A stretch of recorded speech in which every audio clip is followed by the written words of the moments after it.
Inverted subject and verb untuk tempat, place. Lihat soal ini. The clothes are in the closet. In the closet are the clothes. Kalimat pertama adalah bentuk kalimat biasa. Kalimat kedua adalah kalimat inversi. Ingat, kalimat pola inversi itu verb dahulu baru subjek. Nah, di sini kalau ada keterangan tempat, maka keterangan tempat bisa muncul terlebih dahulu. Kemudian diikuti oleh to be atau verb dan subjek. Artinya, subjek muncul setelah verb atau diinversi. Kalimat ini misalnya, in the closet bukan subjek. Are adalah to be yang berfungsi sebagai verb di sini, predikat ya. Verbnya adalah, subjeknya adalah the clothes. Contoh yang kedua, Tom's house is around the corner. Atau bisa kita tulis juga, around the corner is Tom's house. Tapi ingat, around the corner menunjukkan tempat.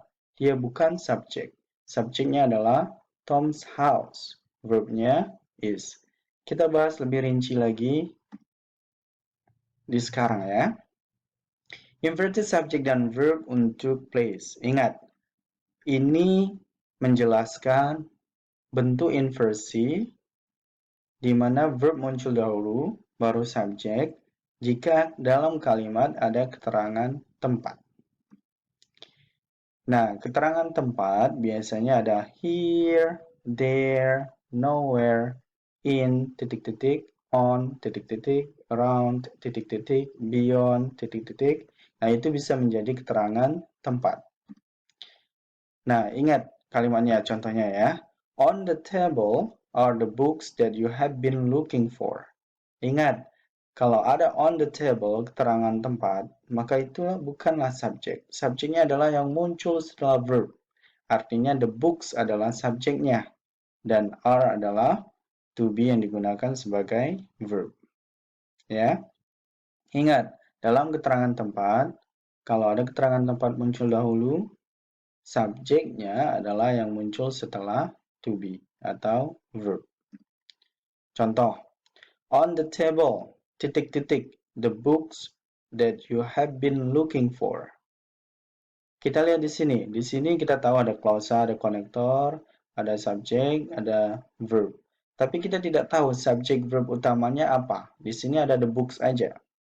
Kalau di sini ada the books, bisa jadi di sini ada subjek, ada verb. Tapi ketika kita lihat ada keterangan tempat, maka di sini muncul dahulu verb, baru kemudian subjek. Berarti the books ini bisa jadi subjek. Kalau the books ini subjek, verbnya yang harus kita cari. Maka kalau kita cari is tidak bisa karena bentuk books adalah plural di sini. They are bisa.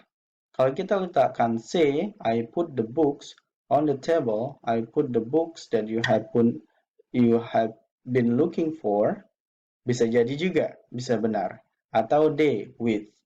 Nah, yang harus Anda pahami adalah, kalau ada bentuk inversi, maka jawaban yang benar adalah bentuk inversi, karena lebih tinggi dari bentuk kalimat biasa. Ya.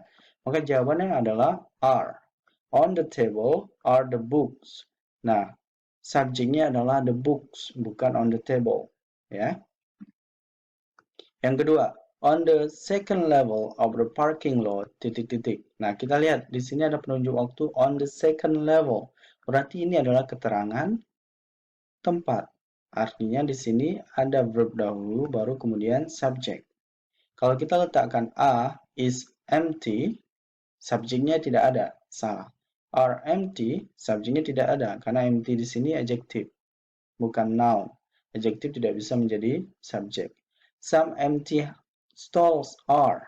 On the second level of the parking lot, some empty stalls are. Tidak lengkap kalimatnya, karena butuh objek.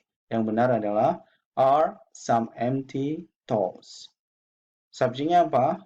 Stalls ya. Stall di sini.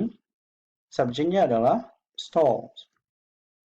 Dan verbnya adalah to be, are. Jadi kalimatnya, on the second level of the parking lot are some empty stalls. Ini sering muncul di TOEFL ya. Jadi ingat, kalau ada keterangan tempat dahulu, kemudian ada to be atau ada to be, maka subjeknya itu setelah to be. Ya, stalls are. Subjeknya stall, to be-nya are. Contoh yang kedua, in front of the house, where. Nah, ini sering muncul di TOEFL. In front of the house adalah keterangan tempat. Where, to be. Nah, tinggal kita cari di sini berarti adalah subjek, karena ini bentuk inversi. Tahu dari mana? Keterangan tempat dahulu yang muncul. Nah, jadi subjeknya harus bentuk plural, karena ini where. A tree, salah. Have, salah. Some giant trees, trees plural, benar. Berarti jawabannya C. In front of the house were some giant trees. Contoh yang keempat. Nowhere in the world farmers grow such delicious food. Nah, kita lihat di sini ada farmers, ada grow. Nah, di sini subjeknya adalah farmers, verbnya adalah grow. Nah, kita lihat, Anda harus ingat, di sini ada kata kunci untuk inverted subject dan verb ya. Kalau dia tempat, keterangan tempat dahulu. Nah, makanya Anda harus ingat kata-kata yang menerangkan tempat di sini. Here, there, nowhere, dan lain sebagainya. Nah, kalimat ini ada kata nowhere, berarti dia harus diinversi. Nah, salah satu mengenali kalimat itu butuh inversi atau tidak, lihat apa yang muncul di awal. Ada nowhere, itu kalimat inversi harus.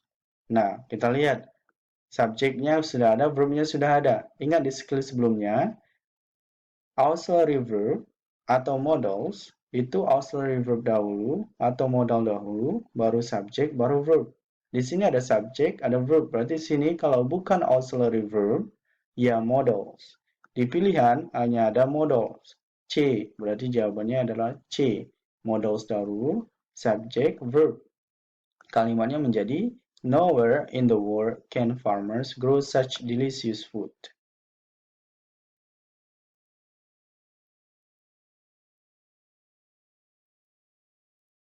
Ini mungkin salah ya, bukan grow such delicious food. Such karena grow ya, such such rare plants ya.